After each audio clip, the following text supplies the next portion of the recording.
escalader ça. Ah ouais? Vous le faites, moi je le fais pas. Tu me plairas, toi. Allez les mecs, c'est quand même facile comme escalade. Y'a pas marqué alpiniste là, s'il te plaît, hein. Allez, vas-y. Arrête de discuter, tu perds ton temps. Mais monte! Oh, j'y arrive pas, là, y'a pas de prise. Et calme-toi! Papa, y'a pas de prise là. Calme-toi! Calme-toi, Bernard. Mais je suis calme, y'a pas de prise, y'a pas de prise. Calme-toi, Bernard, calme-toi. Vas-y, je vais t'aider. Appuie-toi sur moi, Mais vas-y. j'ai mal. Mais non, si elle était dure, tu dévalerais! Alors te plains pas! Oh, vous êtes vraiment des manches, hein! Oh, mais ta gueule, toi, ta gueule. Ta gueule. Vas-y, appuie-toi sur moi, appuie-toi sur moi. Allez. Qu'est-ce qui se passe, là? Attends! On est dans le vide, faut que tu nous tires, là. Tire, Popeye. Mais je peux pas, vous êtes trop lourd, je peux pas! Oh, Popeye. Mais qu'est-ce que tu fous, Popeye? Balancez tout ce que vous pouvez! Les sacs! Tiens bien, hein. Alors! 2 minutes. Alors! Ça va mieux, là? Ça va mieux, mais je peux pas tirer encore! Les chaussures! Attention. J'ai tout lâché là. Bon, balance ta gourmette, là. Quoi? Balance ta gourmette en or, là. Mais des bergeaux, ça faisait rien. Popeye, il a une énorme gourmette en or, il veut pas la balancer, merde. C'est un bijou de famille, je vais pas balancer ma gourmette. Balance! Mais tu l'emporteras pas dans le trou. Ça y est, il l'a acheté! Allez. Tu l'as acheté! Oh, ma gourmette. But now we come to a period that I call the battle for identity. Lies my grandma told me. Yeah, superstitious devices. Lies my grandma told me. What? Urban mythological rules. Bubble mice, yeah. Salut les kids et bienvenue dans En attendant Godard, saison 15, épisode 24. Cette semaine, émission folie, génie et fantastique. Au fond de son lit, un génie s'endort, qui ne l'aimera pas plus loin que l'aurore, mais elle s'en fout, elle pète les plombs quand même, elle lui ronronne des tonnes de « je t'aime ». Eh oui, vous êtes bien dans En attendant Godard, l'émission de cinéma qui est le mieux que les autres. Et donc, vous l'aurez peut-être compris via cette citation détournée de Femme libérée de Cookie Dingler. Donc, nous allons parler d'amour, notamment à l'occasion de la sortie la semaine dernière du nouveau film de Kirill Serebrennikov, La femme de Tchaïkovski. Ensuite, nous parlerons du nouveau film de Thomas Salvador, La montagne. Et enfin, du nouveau film de M. Night Shyamalan Ding Dong, Knock at the Cabin. Et pour parler de ce joyeux programme autour de cette table, bien évidemment, il y a la fine fleur de la critique du Grand Ouest à ma gauche, toujours à ma gauche, il y a carrément Fleuret. Bonsoir Thibaut. Salut Thomas, salut à tous. Il y a aussi le docteur Erwan. Bonsoir docteur. Bonsoir. Et à la mise en son de cette émission, bien évidemment, il y a Valentin. Bonsoir Valentin. Bonsoir. Voilà, ce sont les forces en présence et le programme. Et avant donc de passer à la table ronde critique, quelques nouvelles neufs de tête de ligne. Un seau de merde, docteur. Il m'a jeté un seau de merde en pleine figure. Alors, agenda local, j'ai totalement oublié de noter le programme du Ciné Tambour parce qu'il n'était pas sur le site de l'université, donc j'ai oublié d'aller voir sur les réseaux sociaux. C'est pas les vacances, il y a pendant les vacances. Ah, exactement, c'est peut-être Je te pour sauve- ça. je te Merci, sauve la tu me sauves la mise. mise. Donc voilà, l'université est fermée pour cause de vacances, donc Et de congés bien voilà. mérités. Entre deux, voilà, puis comme elle sera fermée de toute façon pour cause de grève à partir de la rentrée, À partir du 7 mars, Voilà. donc voilà, Bon. probablement. Donc le programme sera perturbé sans doute, sans nul doute. pour le Ciné Tambour. Et donc sinon, ça sera au mois de mars, mais on en reparlera dans le cadre des films du dimanche soir qui vous sont proposés par nous-mêmes et nos camarades du Cinéma est mort après la très belle séance de dimanche dernier de C'est arrivé près de chez vous. Il y avait du monde, ouais. C'était bien, ça a bien ri, mais pas tout le pas temps. tout le temps. Pas tout le Ça a temps. pari au mauvais endroit. Non, Ça a exactement. pari, enfin en tout cas de mon point de Oui. vue, ça n'a pari au mauvais moment. Exactement. Mais donc la prochaine séance, donc le 5 mars, ce sera Rocky de John G. Arvidson, donc le premier film de la saga avec Sly, qu'on est très content de vous repasser. Un film pour le coup un peu plus feel good quand même, et un peu dans lequel on a un peu plus envie de vivre que dans cette arrivée près de chez vous. Et donc voilà, sinon au rayon des sorties nationales, un film notamment dont nous parlerons la semaine prochaine, puisque c'est le nouveau film de Steven Spielberg, Steven Seagal. c'est vrai, je crois. Donc The Fabelmans, donc son film autobiographique qui sort demain. Et évidemment, nous vous en reparlerons en large et en travers la semaine prochaine. Sinon, il y a un film de remise en question, exploitation, où un vieux connard riche part à la montagne pour un peu remettre en perspective sa vie de fils de pute. C'est donc Les Choses Simples avec Lambert Wilson qui joue un genre de patron de la tech qui a une crise de la soixantaine et qui décide, un petit peu comme dans Barbecue si vous voulez, qui est là son film de crise de la cinquantaine où il allait revoir ses potes pour remettre un petit peu sa vie en perspective, pour nous montrer que quand même les patrons ont du cœur. Ils ont bien du temps à perdre, tous ces gens qui mettent leur vie en perspective. C'est quand même, c'est pas donné à tout le monde. Et non, effectivement. Ça se mérite.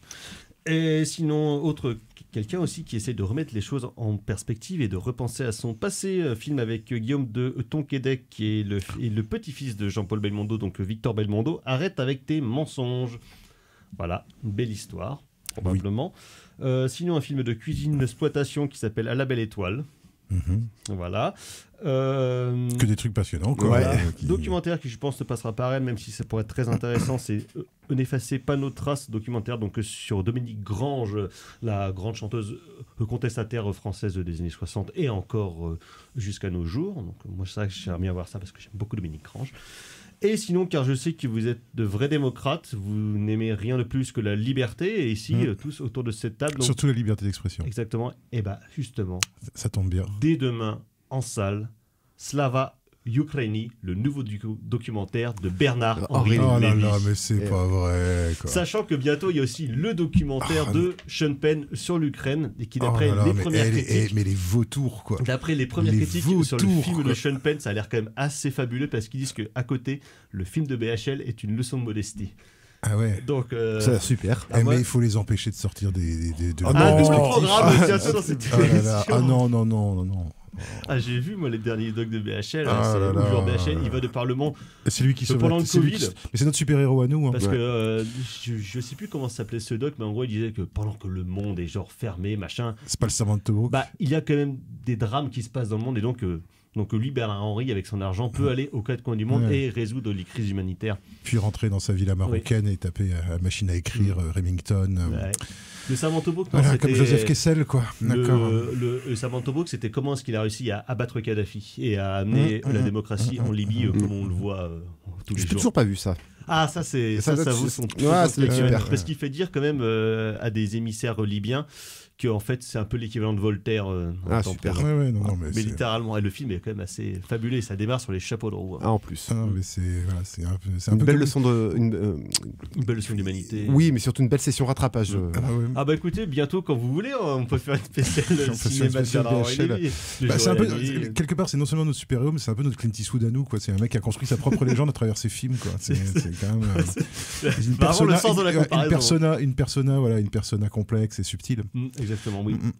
Tout en subtilité. Tout en subtilité, et en modestie, bien sûr, en humilité. Je sais pas, par contre, si le film passe à Rennes, Slava Ukraini, mais bon, probablement que les cinémas rennais sont pro-russes. Moi, je ne vois que ça. Ça peut que être ça, si ça passe pas. Ça, c'est la censure. Avec tous les communistes qu'il y a là-dedans. Ah bah ça, le couteau entre les dents. De toute façon, on n'aime pas la Russie dans ce pays. Ouais, c'est simple, c'est un de nos problèmes.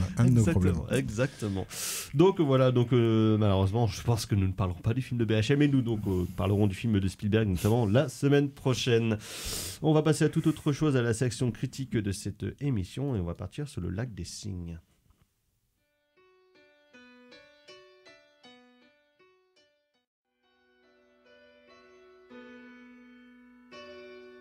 En attendant Godard sur Syllab, et donc c'était Madness avec Swan Song reprise en ska two-tone, donc du classique extrait de l'opéra du ballet du Lac des Cygnes de Piotr Tchaïkovski, dont il va être question de manière détournée dans le film qui va suivre, donc La femme de Tchaïkovski. Nouveau long métrage de Kirill Serebrennikov, cinéaste russe qui a acquis une renommée internationale il y a 4-5 ans de ça pour deux raisons. D'une, parce que il est considéré comme un opposant politique qui était assigné à résidence, et au même moment sortait son film donc Leto sur l'émergence du rock à la fin du bloc soviétique, au milieu et à la fin des années 80, dont on avait parlé ici dans cette émission. Très beau film. Très beau film, très belle musique. Exactement. En plus. Moi, personnellement, j'avais découvert toute cette vague du rock soviétique. Post-punk soviétique. Avec le groupe Kino notamment, qui est absolument mortel. Ah oui, c'est fabuleux. Et Kino qui avait sorti l'année dernière un autre film dont j'avais parlé au moment de la sortie, donc La fièvre de Petrov. Et donc dans ce film-là, à la fois, parce qu'il a fait quand même 4-5 autres longs métrages avant Leto justement, mais qui sont, je crois, ont du mal à parvenir en France, comme de toute façon une grande partie de la production russe contemporaine, en dehors de quelques gros noms comme Sokourov par exemple. Mais donc là, il continue à creuser à la fois de manière formelle et de manière thématique, on va dire les obsessions et les motifs qui l'intéressent. Je pense qu'on en parlera, mais notamment sur la question de l'épuisement du spectateur par le prisme du plan long. Et donc là, de quoi ça parle? Donc ça parle, comme son titre l'indique habilement, de la femme de Tchaïkovski qui est sur-amoureuse de lui et qui le harcèle presque pour l'épouser, alors que lui, c'est déjà un compositeur très reconnu dans son propre pays. Et puis il est gay surtout. Ce qui arrange évidemment pas les choses. Ce qui vient après, mais ce qui évidemment à l'époque était moins connu de manière directe, parce que donc, être gay en Russie sous les tsars, même encore maintenant, mais bon, c'était quand même pas le truc le plus vendeur, surtout qu'on veut être un compositeur à succès. Et donc un peu malgré lui, on va dire, Piotr décide donc d'épouser cette bonne femme pour justement pour des raisons d'argent aussi. Pour des raisons d'argent, mariage de raison, quoi. Voilà, pour des raisons politiques, sauf qu'elle ne le voit pas du tout comme ça. Non. Elle est totalement bloquée, elle est fascinée, elle est sur-amoureuse de lui presque, sauf que lui, très vite, il ressent quand même un profond dégoût donc pour elle. Ce qui va mener à leur séparation, non pas sur le papier parce qu'elle refuse de divorcer, et en Russie à l'époque, une femme n'est rien tant qu'elle est mariée, parce qu'elle est forcément rattachée au nom de son époux, donc ce qui va évidemment poser quelques d'autres problèmes, on va dire, d'ordre pratique par exemple. Mais donc lui, très vite, il va partir à Saint-Pétersbourg pendant qu'elle reste à Moscou, et ça va être un peu comment est-ce que cette femme essaye de se rattacher à cette figure presque mythique de la Russie des tsars, en tout cas de la fin du règne de la Russie des tsars, et comment est-ce qu'elle va essayer de s'en sortir et de dresser, je ne sais pas si c'est forcément un portrait, mais en tout cas une esquisse de cette femme-là, qui à la fois est, de par sa condition de femme dans la Russie de la fin du 19e siècle, forcément engoncée dans de nombreux problèmes à la fois sociaux et on va dire d'héritage traditionnel sur le patriarcat russe, mais aussi une certaine folie, puisque donc elle finira en 1917 dans un asile de fous au moment de la révolution bolchevique, donc, alors que lui meurt en 1893. Donc le film se concentre entre 1877, au moment de leur mariage et de leur rencontre, jusqu'à la mort donc du compositeur en 1893. Donc film dense, pas fun du tout. Hein. Non. Voilà, une vraie vibe de cinéma slave où on rigole de manière un peu jaune. Quand on rigole, les gens sont tristes, il ne fait pas beau, mais au milieu de tout ça, il y a quand même un pur talent de mise en scène. C'est très bien filmé. C'est très bien filmé. Bien filmé. Évidemment, utilisation les lumières, de la musique, photos, comme souvent, absolument fabuleuse. Et donc, comme je le disais, en termes formels, ce que creuse quand même Serebrennikov depuis plusieurs films, c'est la question du plan long, qui sera à la fois la question performative des comédiens et puis de la caméra, et surtout, qu'est-ce qu'en termes narratifs, il veut faire au sein de ces plans longs. Donc à la fois évidemment il y aura la performance de l'acteur ou bien la performance du compositeur, mais c'est surtout probablement encore plus que dans La fièvre de Petrov, c'est comment est-ce que par le plan long et par l'épuisement de la performance et l'épuisement aussi du même coup du spectateur, on en vient à révéler quelque chose de fantastique, presque du merveilleux, et de la psychose de ces personnages, et notamment de son personnage principal, qui effectivement, au fur et à mesure du film, bascule de plus en plus dans une genre de folie. Dans une psychose. Hein, dans une psychose qui se matérialise par des gangbangs et par des visions. Des hallucinations. Des visions presque d'apocalypse de la Russie à venir. Docteur. Alors, c'est un film. Alors, c'est d'ailleurs comme pareil pour La Montagne. D'ailleurs, je me suis très très peu renseigné. Je fais de plus en plus ça maintenant parce que j'aime bien juste voir le film sans trop savoir ce que je vais voir. Donc, j'ai suivi tes conseils avisés. Et donc je suis allé voir ça cet après-midi, et moi ce que j'ai trouvé chose que j'ai trouvé assez originale, assez surprenante finalement, c'est le parti pris en fait du regard porté sur l'héroïne. C'est-à-dire que ça commence, en fait, la scène d'ouverture c'est vraiment une scène contre-programmatique de ce point de vue-là, parce qu'en fait, dans la scène d'ouverture, on voit. C'est mensongère. Voilà, c'est une scène complètement mensongère, parce qu'on voit la veuve de Tchaïkovski qui vient faire une couronne funéraire et qui hésite sur le message à mettre. Et donc, on a l'impression d'un amour ardent à l'intérieur du couple. Au funérailles presque nationales. Voilà, et elle se rend près de la veillée. Tout d'un coup, Tchaïkovski se réveille et l'insulte. Je te déteste, je te hais. Et là, en fait, on a l'impression, en fait, le programme qui nous est annoncé, c'est finalement un programme de mélodrame assez classique, c'est-à-dire la femme de l'ombre, humiliée et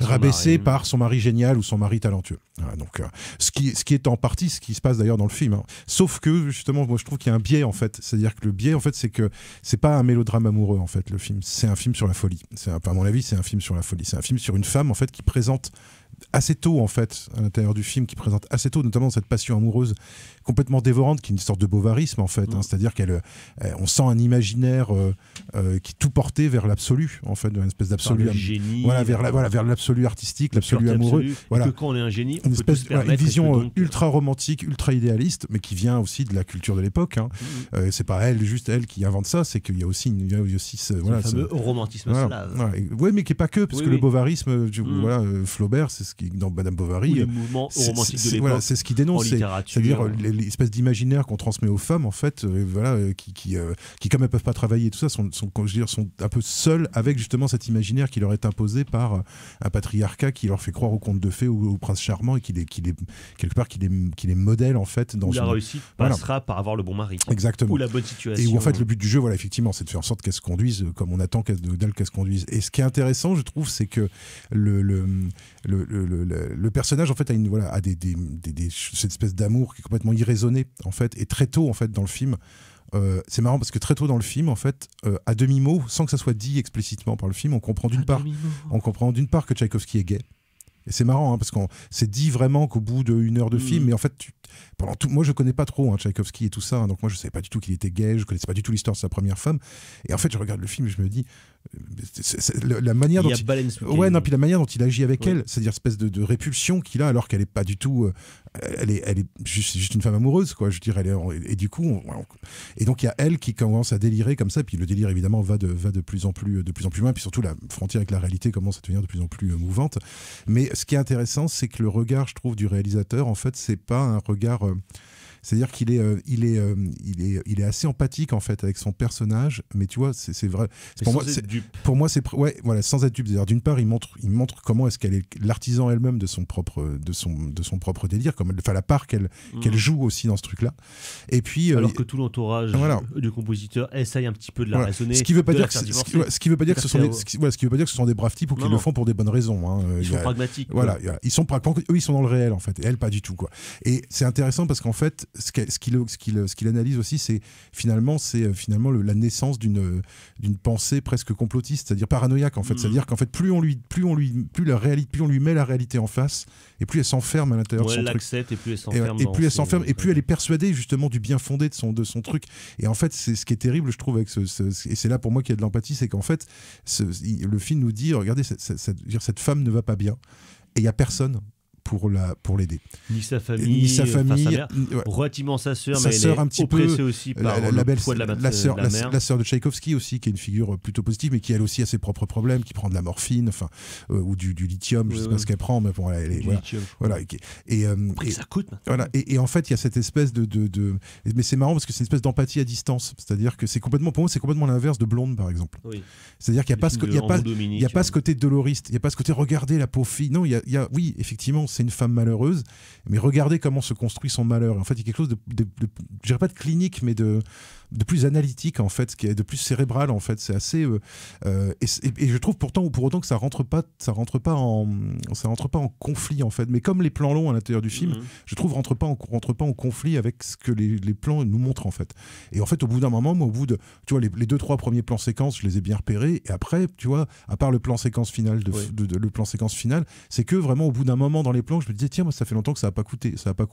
Tu vois, donc le côté performance finalement, je trouve finit par Par être intégré. Finit par servir, enfin pas fini, par mais faire corps. Sert l'histoire en fait, sert l'histoire de cette femme qui est et moi je trouve que l'actrice est géniale. Hein. Tous les acteurs d'ailleurs sont formidables, mais l'actrice est particulièrement bien dans ce rôle-là et elle arrive à avec des trucs assez crus, avec avec des scènes assez violentes. Avec des scènes assez violentes, une scène où il tente de marcher aux bestiaux d'hommes très musclés. Ou à l'inverse, lui, Tchaïkovski essaye de l'étrangler alors qu'elle essaye d'aller coucher avec lui, quoi. Enfin, c'est non.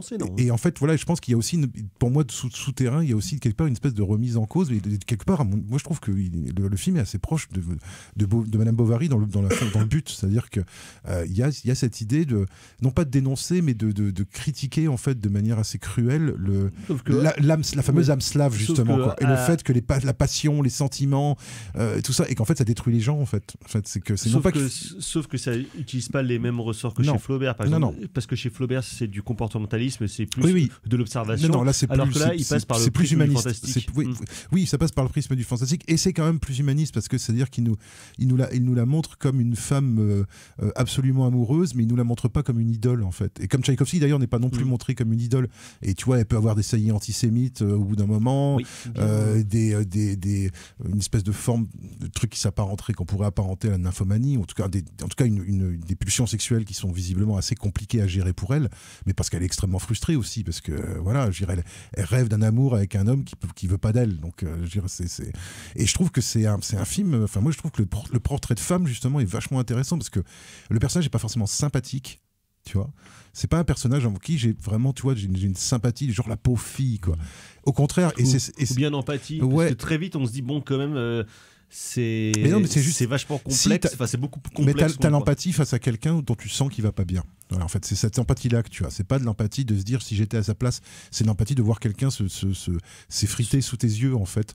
Et c'est là pour en l'air au fur et à mesure. Et se foutre en l'air au fur et à mesure. Et je trouve que la double dynamique qui est que plus il y a de l'adversité, ou plus on essaye de la confronter à la réalité, plus ça l'encourage, et plus elle s'enthousiasme pour son propre délire. Je trouve que ça en fait un personnage vachement intéressant, en fait, à regarder à l'écran. Plus, comme on disait, en termes de mise en scène, outre le côté opératique de la caméra, le plan long, il y a aussi, je pense, le fait pour compenser un budget qui doit pas être gigantesque parce qu'il a quand même beaucoup de problèmes judiciaires, donc aussi Serebrennikov.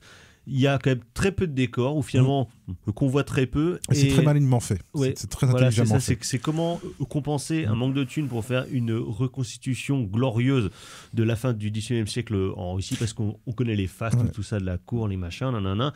Donc c'est vraiment de jouer sur un côté très rapproché à la fois avec ces personnages et qui sont presque enfermés dans les décors. Mais c'est pas poussiéreux en fait. Même quand c'est dans des extérieurs, on sent vraiment tout le côté oppressant, à la fois carrément. Le côté des salons, les cadrages, les focales longues, dans les rues où il y aura 2 ou 3 rues qui sont dégueulasses pleines de boue parce que c'est la Russie de la campagne, mais avec un côté vraiment hyper enfermé sur les personnages. Cet appartement qui change de forme au fur et à mesure du film, côté étouffant. Voilà, avec des ellipses à l'intérieur même des plans, en fait, où on se dit mais combien de temps s'est passé, jusqu'à quel niveau de conscience elle est quand elle est en train de vivre ça. La mort de son amant, par exemple, c'est une très belle scène. Un super plan séquence.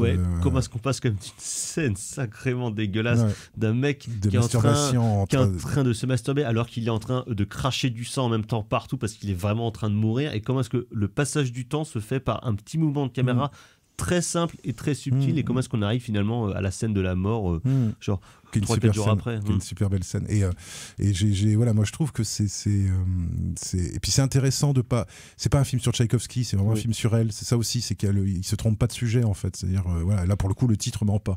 C'est-à-dire que c'est vraiment sur. Lui, c'est la figure lointaine. Lui, c'est la figure. Génie, c'est la figure, voilà, sur son. Presque mythologique, qu'on ne touche pas trop, parce que finalement, ce sont des choses qui seront relativement connues sur des traits de sa vie. Et donc lui, il est vraiment juste là comme figure presque référente pour le spectateur, et qui sert d'introduction pour le personnage de sa femme. Oui, complètement. C'est vraiment un personnage secondaire, et je trouve que le parti pris en fait, le parti pris du film, moi, je trouve est assez malin en fait, de ce point de vue-là. C'est-à-dire qu'il arrive à donner un vrai portrait complexe sans tomber justement dans une espèce de complaisance, tu vois, aronofskienne, tu vois. Qui sera probablement le prochain film de Aronofsky, The Whale. avec Brendan Fraser voilà. sur un homme surobèse. Là, je pense qu'on va voir des caisses sur ça risque un peu, en Chine. ça risque un petit peu, ouais. Et là, il y a cette espèce de rigueur. En fait, il y a la rigueur russe, quoi, qui fait qu'il y a ce côté cérébral. Non, mais ce côté, voilà, le cinéma, tu vois. J'espère que le Kremlin nous écoute. Non, mais tu vois, tu regardes du Tarkovsky, tu regardes du Sokourov.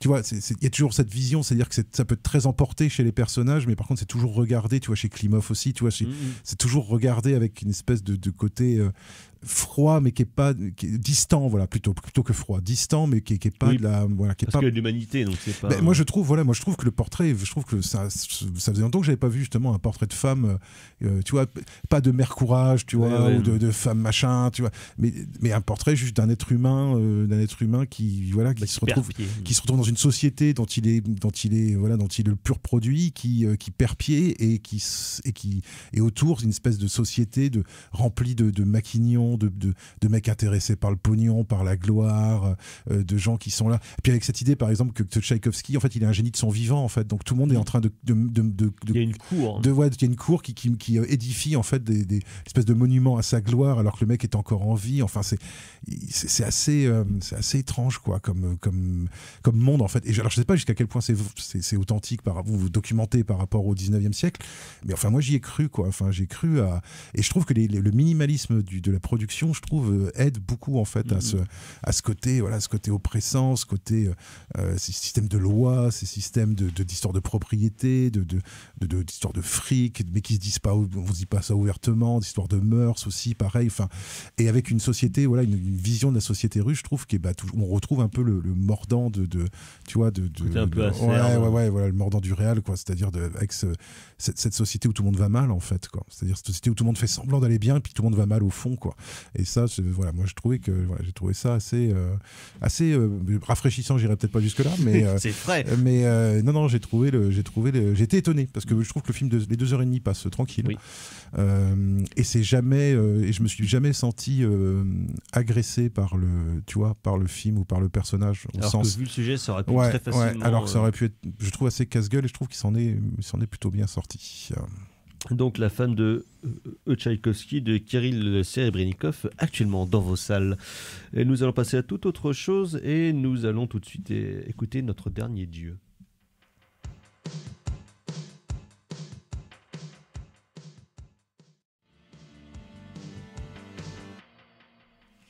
En attendant Godard sur Syllab, et donc c'était Oi Boys avec Mon Dernier Dieu. Et Dieu, peut-être en sera-t-il question dans le nouveau film de M. Night Shyamalan, donc Knock at the Cabin.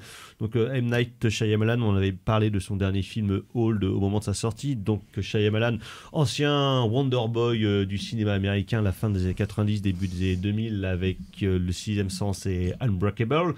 Et puis Signs ensuite, qui a commencé relativement s'étioler au moment de la sortie du Village et de La Jeune Fille de l'eau, qui est carrément parti en sucette avec les films qui ont suivi, le très rigolo mais très apprécié des amateurs de M. Night Shyamalan, Phénomène avec Marky Mark qui a peur du vent, et surtout avec les deux films qui ont suivi, Le Dernier Maître de l'air et After Earth. Will Smith torture son propre fils. Oui, il le mérite. Et à l'époque où en lui disant qu'il est qu'une merde. Il se lançait dans le blockbuster de SF pété thune qui part dans tous les sens, mais surtout qui ne va nulle part, avant de retrouver un mini retour en grâce en 2015 avec The Visit et son retour au cinéma d'horreur, et surtout avec notamment deux films qui faisaient lien avec Unbreakable, donc Split et Glass. Et là, il revient donc avec un nouveau film d'horreur apocalyptique, peut-être on peut le dire, donc Knock at the Cabin, avec notamment en personnage principal méchant Dave Bautista, qui avec trois camarades qui prétendent ne pas connaître, vont prendre en otage une famille donc de mecs avec leur petite fille, en leur disant que s'ils ne prennent pas une décision terrible, l'apocalypse arrivera. Et au fur et à mesure des événements du film, effectivement, des événements se passent dans le monde, des catastrophes a priori naturelles qui seraient le signe d'une apocalypse qui arrive. Alors Thibaut, ce nouveau Shyamalan Ding Dong, est-il revenu à un bon niveau, ou est-il devenu simplement un bon petit artisan ? Oui, alors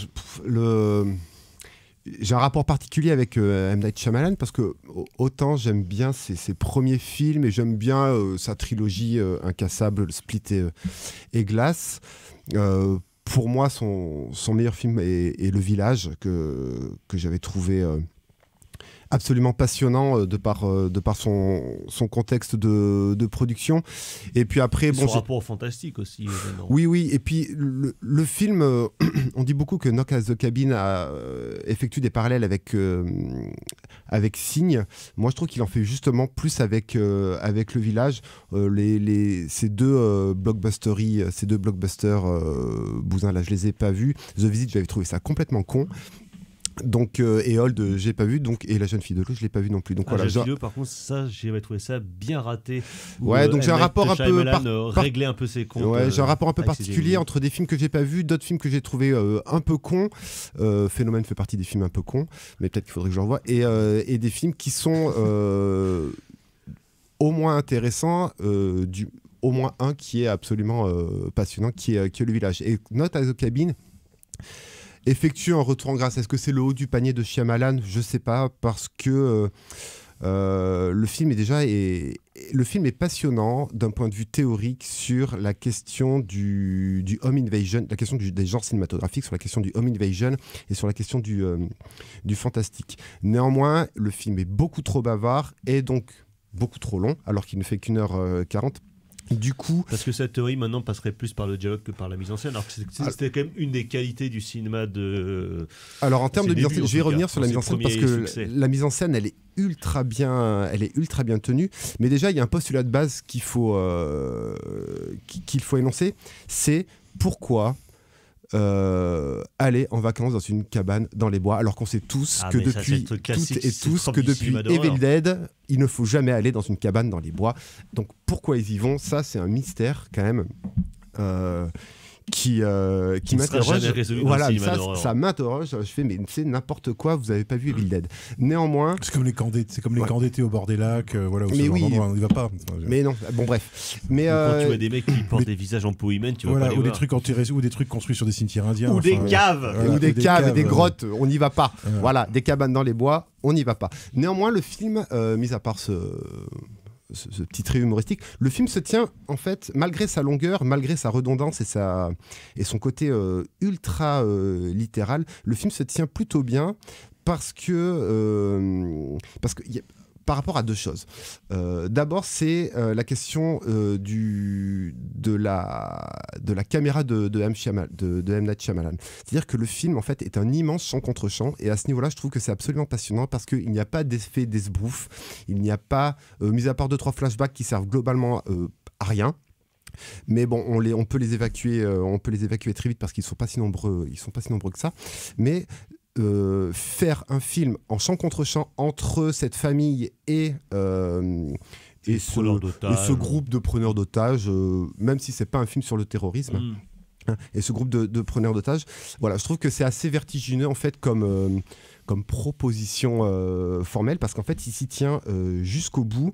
La question du point de vue est ultra maîtrisée, et il s'autorise donc du coup des changements d'angle qui fait que le champ contre champ est constamment tenu, et ça je trouve que c'est absolument vertigineux. Le problème, c'est que cette mise en scène là, elle est tenue, elle est respectée et respectable, mais ce qui se passe par les dialogues en fait contrebalance un petit peu, déséquilibre un petit peu l'ensemble.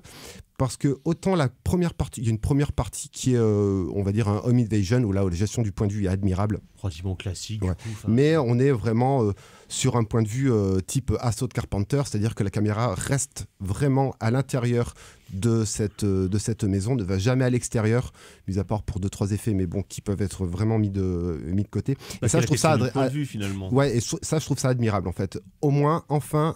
Ça fait longtemps que j'avais pas vu un home invasion, voilà, avec un vrai point de vue. C'est pas Pascal Logier. Voilà. En fait, tout simplement. Voilà. Et puis après, un des personnages le dit lui-même. Les preneurs d'otages rentrent en fait dans la cabane et il dit: ah mais en fait non, merde, c'est pas un home invasion. Donc d'un côté c'est ultra intéressant d'un point de vue formel sur la question du home invasion, et d'un autre côté t'as ce personnage qui dit ah bah ouais finalement c'est pas un home invasion. Bah, c'est bon, on avait en fait compris que que la partie home invasion était terminée.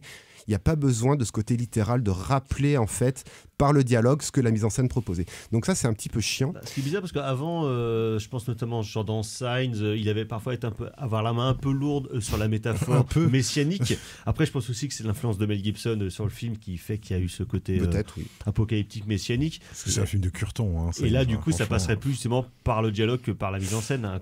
C'est pas un peu un genre de renoncement quand même?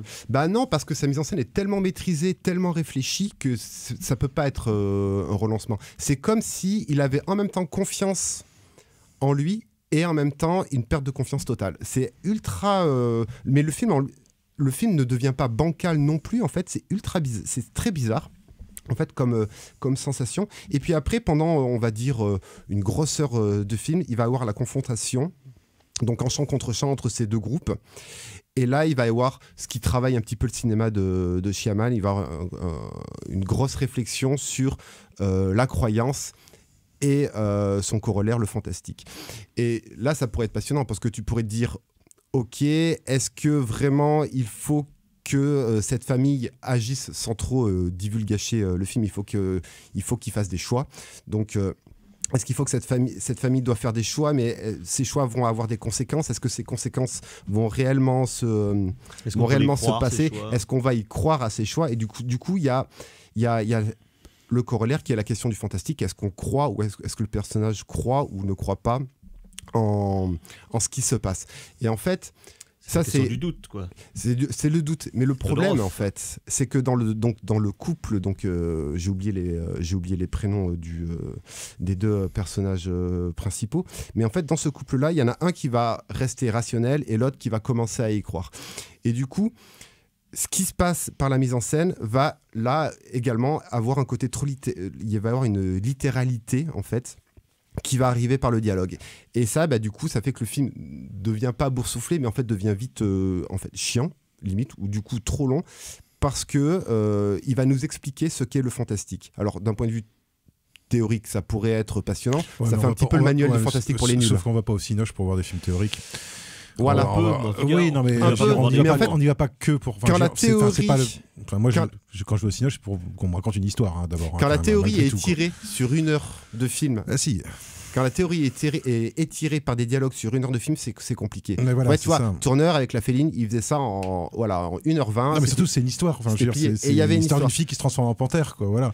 Et là, au degré bas, c'est ça, donc ça c'est cool. La scène de la piscine, c'est de la théorie en action, en fait. Bah oui. Et là, le problème, c'est que le récit, en fait, n'avance pas. En fait. Et ça, c'est parce que c'est ça. La question que j'allais poser, c'est est-ce que c'est palpitant, quoi? Est-ce que c'est intéressant leur histoire? Parce que non. Sans trop révéler, le truc de tu dois choisir ça, sinon il va se passer des trucs catastrophiques et tu dois croire ce que je te dis. En même temps, pourquoi est-ce que je devrais te croire, toi qui viens envahir ma maison? Enfin, tu vois, il se passe des trucs catastrophiques, mais c'est super intéressant comme principe. On sait pas trop en fait comment ça se passe, surtout que ça se passe via le biais d'un écran de télévision. Donc, est-ce qu'il n'y a pas aussi un petit discours? Critique des médias. Les écrans, ça fait écran. Voilà, la fake news, les théories conspirationnistes, tout ça. On pourrait y voir quelque chose. Le fait aussi de voir des liens entre des choses qui n'ont pas de lien. Voilà. Les biais intellectuels, quoi, qui font que quand tu as envie que les choses aient du sens, finissent par là, il en parle littéralement. Il y a mais il faut que ça soit dans une histoire, tout ça. Voilà. Et le problème, c'est que l'histoire, en fait, au final, on s'en fiche un petit peu. Et ça, c'est un peu dommage. Parce que, en fait, il y a pas. Le film est très. Du coup, le film fait un petit peu de dissertation. Du coup, le film est très plat. Il n'y a pas de montée, il n'y a pas de climax, alors que Shyamalan nous avait un petit peu habitués à monter, à faire un petit crescendo jusqu'à un petit climax, voire un petit twist des familles. Un petit twist tout. Et en fait là, pas grand-chose. Mais peut-être qu'il faudrait qu'il se mette à bosser avec un scénariste, tout simplement. Plutôt que d'écrire les trucs sous parce que peut-être qu'il est en train de perdre la main. Parce que la mise en scène se tient vraiment. Oui, mais c'est pas le problème. Tu vois, Glass, moi je me souviens que c'était un peu le problème aussi. C'était le propos au bout d'un moment. Glass, c'était un petit peu chiant à ce niveau-là. Mais c'était passionnant. C'était un film qui était passionnant. Split était plus intéressant parce que Split, c'était juste. À la limite, il y avait un côté premier degré. Et The Visit, quelque part aussi, il y avait un côté, moi je trouve, premier degré qui rendait les films où on se dit c'est intéressant à nouveau.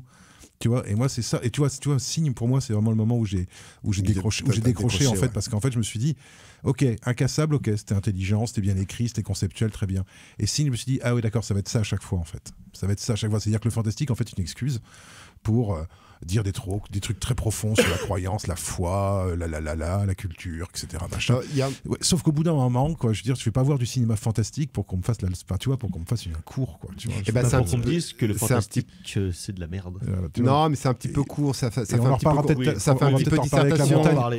Ça fait un petit peu dissertation, donc en fait vraiment c'est dommage parce qu'en fait le récit n'apporte rien, la théorie. Il y a des enjeux des gros enjeux quand même dans le scénario. Et au final, les enjeux. Non, il n'y en a pas. Il n'y a pas en fait, il n'y a pas d'enjeu, il n'y a pas de basculement, il n'y a pas de point A vers un point B.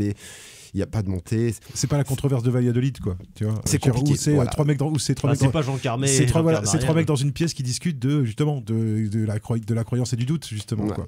Et donc c'est dommage parce que la mise en scène était tenue, elle pouvait être validée, mais ce côté littéral fait que l'équilibre n'est pas tenu et c'est bien dommage. Ouais, comme disait Jules, tu l'as pas validé.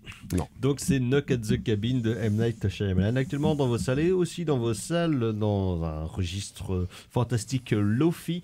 Donc La Montagne de Thomas Salvador, son deuxième long métrage. Après il y a quelques années, Vincent n'a pas d'écaille, film de super-héros français, donc tout chipouille et tout raté, malgré Evie Malaponce, et ça je lui en veux beaucoup, et qui donc là, Thomas Salvador revient en tant que metteur en scène et acteur principal de ce film, où c'est un gars qui décide un jour un peu de tout larguer pour partir faire de l'escalade et essayer de retrouver un sens de l'émerveillement et du merveilleux, parce qu'évidemment il va se passer des choses dans la montagne, mais quoi, une pierre bizarre qui luit, des choses étonnantes qui se passent, et où Thomas Salvador va peut-être ou pas, vous allez nous dire, docteur, essayer de creuser cette philosophie de l'escalade. Je ne sais pas si je parlerai de philosophie de l'escalade. Ça existe, et il y a plusieurs ouvrages. Je ne dis pas que ça n'existe pas. Pierre-Henri Franck, par exemple. Oui, qui a été enseignant ici, qui est toujours enseignant ici, que j'ai eu et qui adore l'escalade. Que j'ai eu dans mes jeunes années comme prof de philosophie du cinéma. C'était très bien, c'est court d'ailleurs. Bon, bref. Ouais, alors moi, le film de. Alors, moi, j'avoue que j'ai pas vu Vincent n'a pas d'écaille. Donc, moi, Salvador, c'était mon premier film. Et surtout, le truc, c'est que moi, j'y suis allé en ayant oublié complètement que c'est lui qui avait fait Vincent n'a pas d'écaille, ce qui fait qu'en fait, moi, j'avais pas du tout capté que c'était un film fantastique. Donc, de ce point de vue-là, ça a plutôt pas trop mal marché. C'est-à-dire qu'en gros, le film fait 2 heures. Alors, moi, je trouvais que le film était un poil long. Je pense qu'on aurait pu gagner 20 petites minutes sur le film. Mais par ailleurs... en fait, le film est vraiment découpé en deux actes. En fait, un premier acte qui est vraiment... c'est vraiment un film de montagne, c'est-à-dire le mec qui bosse dans la tech. À la Pabst. Non, mais le mec qui bosse dans la tech et il y a un truc avec la montagne. La fascination, l'appel de l'inconnu. Ouais, mais c'est pas tellement l'appel de l'inconnu, parce qu'en fait, le mec sait faire du ski. Tu vois, c'est pas Into the Wild. C'est pas un truc de hippie. C'est le mec qui sait faire du ski. Le mec voilà, son expérience lui permet au bout d'un moment de savoir comment mettre sa tente, faire. Il connaît les bails. Voilà, il connaît quand même le truc. Et de ce point de vue-là, Thomas Salvador on peut pas dire qu'il donne pas de sa personne en tant qu'acteur, parce qu'il fait quand même, il y a quand même pas. Enfin, moi, j'ai une bonne partie des scènes, c'est lui quand même. Une bonne partie des scènes de grimpette, c'est quand même lui qui les fait. Et même si je me doute bien que c'est truqué en termes de cadrage, moi qui ai le vertige sur un escabeau, je peux vous assurer que voilà, il y a quand même 2-3 scènes où il est sur des bords de montagne et tout. Moi, j'avais les pieds qui picotaient quand même. Donc moi, ça marche plutôt bien avec moi, mais parce que j'ai le vertige et que la montagne et la montagne est très bien filmée. Les Alpes sont superbes. Enfin, il y a des plans qui sont vraiment superbes quoi. Alors après, au bout de la deuxième heure, ça devient un film fantastique. Et alors là, c'est vrai que moi j'ai été assez surpris. Après, ce qui m'a peut-être un peu frustré en fait dans ce film, c'est le fait que, comme son personnage principal, le film est assez peu bavard. Et du coup, il est parfois assez difficile de voir exactement où le réalisateur veut en venir. En tout cas, moi, c'est un peu le sentiment que j'ai. Même s'il y a des scènes de dialogue avec une personne qui est jouée par Louise Bourgoin, qui reste dans un centre de ski et qui l'appelle de temps en temps, enfin qui essaye de le contacter. Et qu'il essaye vaguement de dragouiller, mais ça marche pas très bien. Et je dois avouer que toute la scène de nocturne là, dans les rochers et tout, moi j'ai trouvé qu'elle était assez belle cette scène-là, avec la découverte du monstre, en fait, puisque monstre il y a. Bigfoot. Voilà, sauf Tu l'as qu'après, eu. en fait, alors je sais pas trop quoi penser en fait. C'est-à-dire que à la fois on parlait justement tout à l'heure du fantastique comme excuse, et en fait je me suis dit mais qu'est-ce qu'il essaye de me dire en fait là, qu'est-ce qu'il essaye de me dire avec son film? C'est-à-dire qu'il y a ce mec qui a besoin d'être seul et qui a besoin de reconnecter effectivement la nature. Alors, est-ce que c'est ça vraiment le but du film? C'est-à-dire que est-ce que cette connexion avec la nature, ça devient une connexion physique avec la nature, c'est-à-dire se fondre littéralement en fait dans la roche, quoi, puisque voilà, c'est Non pas gravé dans la roche. ouais, comme et dirait avec Sniper. un truc à voir avec le liquide amniotique, enfin avec le liquide amniotique, avec la naissance, avec l'idée de la terre, Born again. voilà, de la terre-mère, sans qu'on sache très bien exactement ce que ça change pour le personnage. Et ça, alors moi, ça m'a un peu déstabilisé, c'est-à-dire que il y a des moments j'ai pensé un peu à Starman, c'est marrant, tu vois. Il y a des moments j'ai pensé un peu à ce film-là, c'est-à-dire qu'il a finalement il finit. C'est une espèce d'origin story en fait, hein, de super-héros, c'est-à-dire qu'il finit par avoir, voilà, il a une expérience qui lui permet d'acquérir des pouvoirs. Sauf qu'on ne sait pas bien exactement à quoi servent les pouvoirs. Lui-même ne sait pas vraiment. Sinon à draguer Louise Bourgoin, ce qui marche plutôt bien. C'est un bon, un super c'est pouvoir. c'est un super pouvoir. Mais voilà, et j'avoue que peut-être que voilà, moi j'aurais raccourci un petit peu le film et peut-être aller un peu plus franchement, tu vois, dans le fantastique. Alors peut-être ça, c'est peut-être mon goût à moi. Mais dans Vincent Lapadeka, déjà, c'était du fantastique, mais vraiment de loin, de Lofi, quoi. Après, j'ai pas trouvé le film déplaisant, tu vois. Ou moi, j'ai trouvé, enfin voilà, pour le coup, c'est des paysans. C'est voilà, moi, la montagne, c'est pas du tout mon univers. Un frère de la côte. Ouais, disons que ouais, voilà. Je suis mieux quand c'est plat, quoi. Voilà, ou avec des petites pentes, quoi. Mais non, et voilà, moi, j'ai plutôt apprécié en fait visuellement le film, en fait. J'ai plutôt apprécié visuellement le film. Lui, je le trouve plutôt pas mal. Lui, Louise Bourgoin, je les trouve plutôt bien. Après, il y a ce côté un peu évasif, voilà. Évanescent. Voilà, et je suis pas, voilà, moi, je demande pas forcément qu'on m'explique tout, mais je me demande si me pose la question. Je suis pas sûr de moi, mais je me pose la question de savoir est-ce que le film manque pas un petit peu de substance, ou est-ce que c'est pas Herzog, quoi. Une fois passé son concept, il s'est retrouvé en disant bon, je sais pas trop bien quoi. Qu'est-ce que je peux bien faire avec ça, quoi. Et j'ai l'impression qu'il est un peu au milieu du gué en fait dans la deuxième partie du film. Et c'est voilà. Mais par ailleurs, je peux pas dire que le film moi, je peux pas dire que le film est pas surpris, tu vois, ou que le film mais pas que j'ai pas regardé le film avec plaisir, ou que mes plans m'ont pas intéressé, ou que la manière de filmer, enfin voilà, c'est plutôt bien. C'est juste peut-être dans ce rapport au fantastique où je trouve que c'est encore un peu sur la réserve. Et moi, je le pousserais presque à faire un vrai film fantastique, quoi. Tu vois, y aller franchement, parce que les scènes fantastiques sont bien, quoi, dans le film, moi, je trouve, quoi. Mais voilà, pas assez jusqu'au bout. Mais à ce côté un peu français, quoi, un peu cinoche français, où on fait du fantastique, mais on le touche avec le bout de la bite, parce que bon, bah voilà, c'est parce que voilà, on sait pas trop si c'est propre ou si c'est sale, quoi. Voilà, c'est un petit peu ça, quoi. Dans le doute, faut y aller. Voilà. Et dans le doute, j'ai envie de lui dire, vas-y mon gars, et tant pis si tu chopes une maladie vénérienne. Donc, voilà. La montagne de Thomas Salvador, actuellement dans les salles. On va passer au coup de cœur. Tout d'un coup, Jean-Michel Mimoset... C'est de la merde. C'est de la merde. Je voudrais que tout le monde s'imprègne. Merde. Tout le monde s'imprègne de cette... C'est vraiment la plus grande merde des merdes. Les coups de cœur, carrément Fleuret. Alors vos congés? Mes congés se sont très bien passés. Alors moi, le coup de cœur, ça va être une ville, La Valette, capitale de Malte. Ville absolument passionnante, à la beauté architecturale indéniable, avec des grosses pentes et d'une vie... Et des grosses banques. Pas tant que ça, et d'une vitalité inouïe. Voilà, donc gros coup de cœur. Est-ce qu'on se bourre la gueule à La Valette? Putain, il y a des nombres de bars, mais laisse tomber. D'accord, okay. Nombre de bars et nombre de restos, laisse tomber. En plus, on était pendant le carnaval de Malte, c'était le bordel. Pas possible. Donc voilà, déjà Malte ça vaut le coup, mais La Valette est une ville absolument passionnante. J'encourage tout le monde à ne pas y aller. Carrément Fleuret, le tour opérateur qu'il vous faut. Docteur. Alors moi ce sera un film sénégalais de 1968 qui s'appelle Le Mandat de Ousmane Sambéné, qui est voilà un réalisateur que je ne connaissais pas très bien, mais qui est un des gros noms, qu'on appelle le père du cinéma africain. Excellent écrivain. Et Le Mandat, c'est un film c'est 68, c'est un film qui est hyper efficace sur l'histoire d'un mec qui essaye d'encaisser un mandat envoyé par son neveu en France. Il essaye d'encaisser un mandat à Dakar et c'est très compliqué. Voilà.